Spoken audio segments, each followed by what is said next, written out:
Can you tell me the real story of what's going on there? People are just disappearing and they're just not coming back.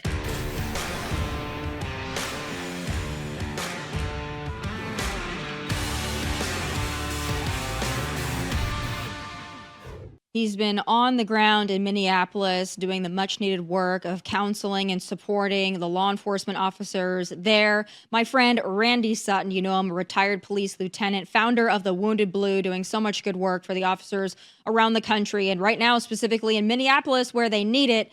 Randy, I just want to get the inside scoop from you on what's happening on the ground in Minneapolis. There's been a lot of frustration because you've got like the police chief there who, appears to me to be like a raging lib who is likely out of step with a lot of his officers. Can you tell me the real story of what's going on there?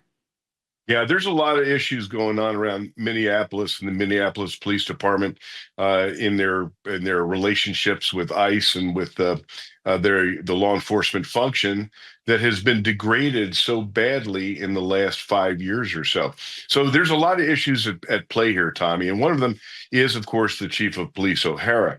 He has come out basically supporting everything that Mayor Fry has to say, and Mayor Fry, of course, is much a part of the problem there in Minneapolis. He's been completely anti-law enforcement for his entire career there. He's decimated the police agency. Minneapolis PD was once a proud and very effective agency. They right now, this is incredible. They have a strength that they are supposed to have of almost 900 officers. Right now, there are about 256 patrol officers to police that entire city. Now, it's not counting admin folks, but they're down hundreds of people. Their morale is incredibly low. They are very frustrated at what is taking place and being told to stand down from what they know is their job. And what is little known is that this week the chief of police is supposed to find out whether he's going to be reappointed or not. So you know that that's playing a role in the way he is doing his job as the chief of police, because he's at the end of a 3-year term, and depending on if he does what the mayor says and the city council says, that's going to determine whether or not he keeps his job.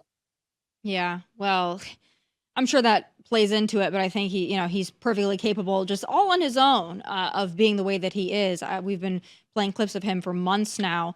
The officers there. I mean, listen, I know that police officers are not immigration agents. Nobody expects them to be. But when you've got federal agents being attacked, being assaulted on a daily basis, you would think that their brothers in blue would be able to be there to provide them some protection and provide just really everybody some protection. It's really for everybody's safety. But from what we've been seeing on the ground there, that's not necessarily happening. What is the frustration level from the officers in Minneapolis about what they are and are not allowed to do in terms of supporting, their law enforcement brethren? No, you hit it right on the head. In fact, that's one of the reasons that I'm up here is I'm up here with a team where I was up there with a team from the Wounded Blue to help these officers deal with the stress that they're going through. Well, one of those stressors is what we call moral injury. The officers there want to do the job. They want to protect the people there. They want to protect ICE because they are their law enforcement brethren, but they're basically not even engaging. There is very, very little interaction between the Minneapolis Police Department and the officers who are there upholding federal law. And of course, when you see what is taking place up there, the violence being directed at ICE and with no police supervision or presence, it exacerbates the danger for those officers and also for the public. So it's an intolerable situation. The frustration level is at a fever pitch with the officers. They want to be able to do the job that they took that police job to do, but they're not being allowed to because of the politics, because of the failed leadership of the city and, unfortunately, the police department. Yeah, and it was less than 6 years ago in 2020 when it was police officers who had a target on their backs in Minneapolis, as we well know. And now it's, of course, the federal agents, the Border Patrol, ICE agents out there. Those are the ones that are getting the brunt of it. But, when they say defund the police, abolish ICE, it's all the same message. So for people that are like, oh, no, we just want to abolish ICE, but we're not really saying we want to defund the police. To me, I hear the same thing. It's we don't want law and order for anybody at any time. We want less resources towards enforcing those laws, and we want a free for all. So for those out there that think, oh no, they just don't want, the housekeepers to be deported, but they really do want good police officers. They don't believe in defund. Are you seeing the similarities between the two movements? Oh, absolutely. And let's face it. Effectively, the Minneapolis Police Department has been defunded. If you're supposed to have 900 police officers, and you're down, say, 300 or pretty close to 300, well, they've already taken that money away. They're not spending the salaries for the 300 for the officers that they're supposed to have, right? So effectively, they have defunded it, and you can see it. Let me tell you, I attended numerous briefings. I interacted with a lot of police officers up there. And, I deal with post-traumatic stress issues all the time with law enforcement around the country. And there's a serious issue here. The 1,000-yard stare is preeminent in many of these officers. They're being forced to work incredible amounts of overtime. They have right now, they're going to lose a whole bunch more officers. And it's fascinating. I've never seen this before, where the talk at the station is, well, so and so didn't show up for work today. Well, that's probably because they just aren't coming back. I've never seen this. Usually, Tommy, the police culture, and we celebrate when we're going to be retiring, right? Mm-hmm. We look forward to it. We celebrate it. We get together. We push each other off in ways that are fun. There, people are just disappearing, and they're just not coming back. And there's 50 more officers who are eligible to retire shortly. They can't hire anybody because nobody wants to work for them. And this is the failed leadership of that city.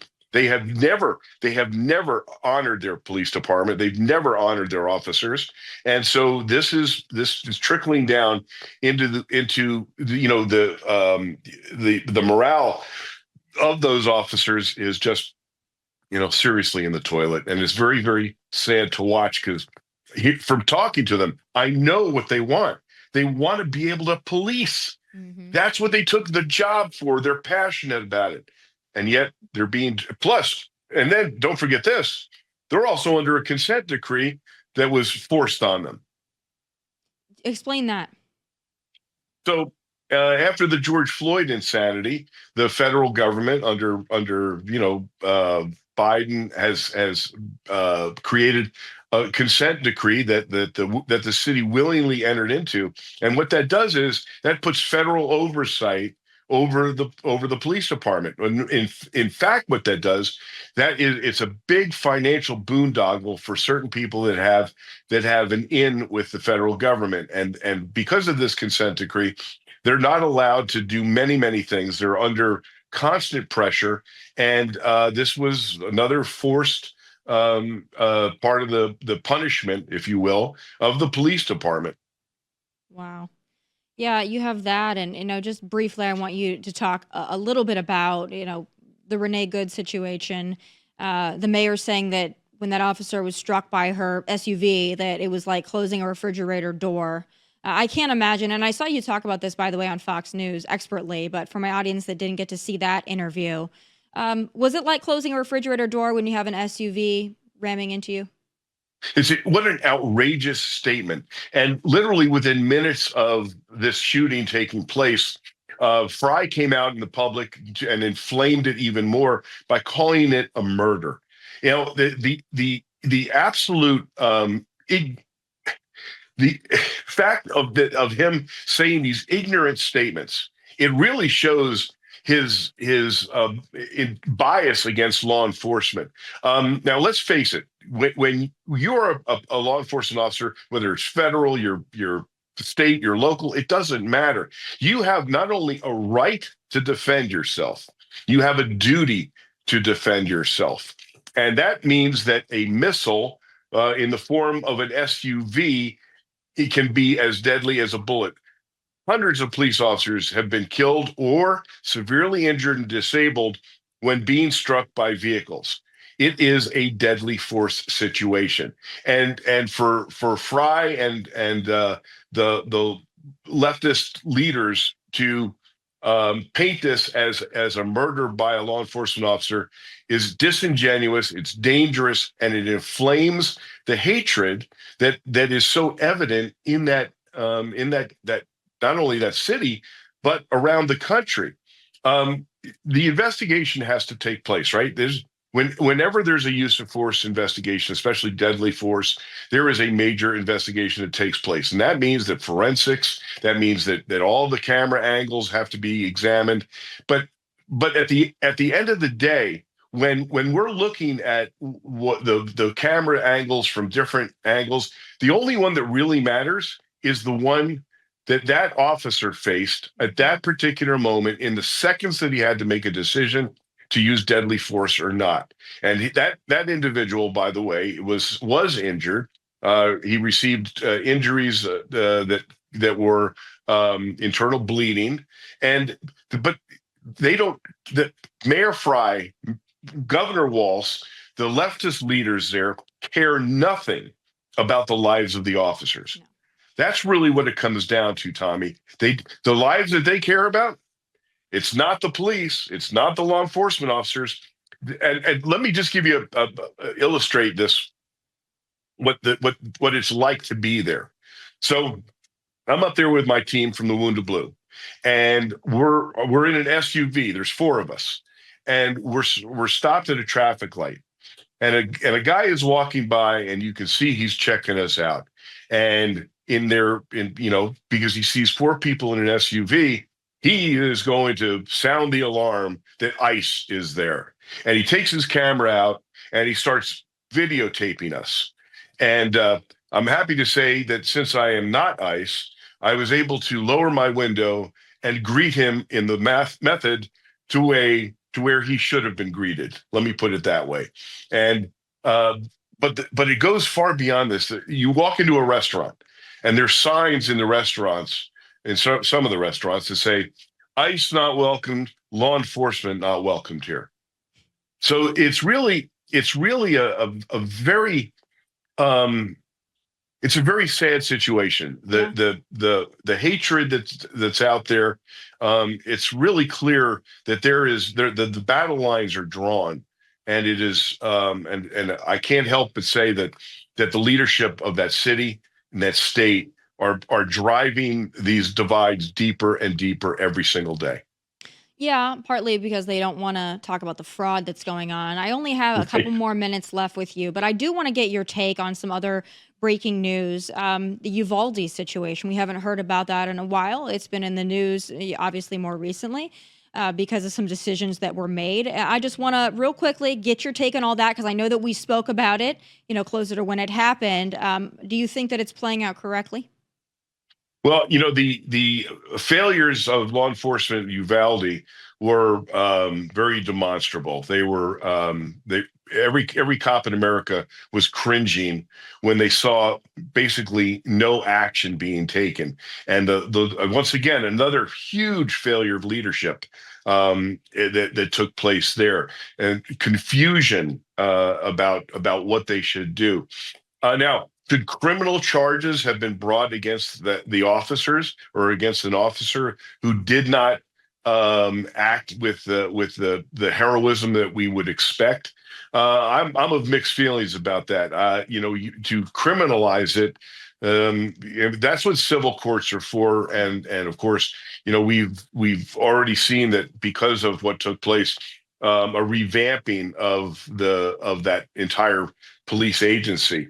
Remember that there are 18,000 different police agencies in this country, Tommy, and the majority of them have less than 25 police officers. The training that they get is all different. The leadership is different. So there will be failures. And once again, cops are human. There's going to be failures. We expect, you know, when I see a situation like that, I wish that I had been there. As most cops, when you hear cops talking about it, that's what they say. I wish I could have been there. I would have gone in right away. And that's the vast majority. The vast majority. But, will there be failures sometimes? Yeah. Should we put people in prison for those failures? I've got to say, I've got some real deep issues with that. Yeah, there's a lot there. I only have a couple of minutes left with you, but I do want to just get you another little hot take from you because we haven't talked about this. Do you think on his way out, President Trump should pardon Derek Chauvin, who was, of course, charged and convicted in the murder of George Floyd? Since we're talking about Minneapolis, do you think that this officer deserves a pardon from President Trump? I absolutely do, as do all the officers that were involved in that debacle. The truth has never been told. Well, actually, it has been, but the American public has not been given the opportunity in any widespread way to know what really happened there on the ground. Alpha News up in Minneapolis, Liz Collins wrote a book about it, did an incredible movie called The Fall of Minneapolis. I urge people to watch it. You will be absolutely amazed at what really took place. And to read the truth and see the truth, you will come off with a completely different understanding of what really happened there. And Derek Chauvin was scapegoated here. He was, and the other officers there, they should not be in prison.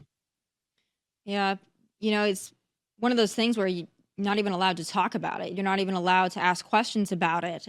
That's a remnant of 2020 in so many ways. You had COVID, you weren't allowed to question. You weren't allowed to question the death of George Floyd. You weren't allowed to question his conviction.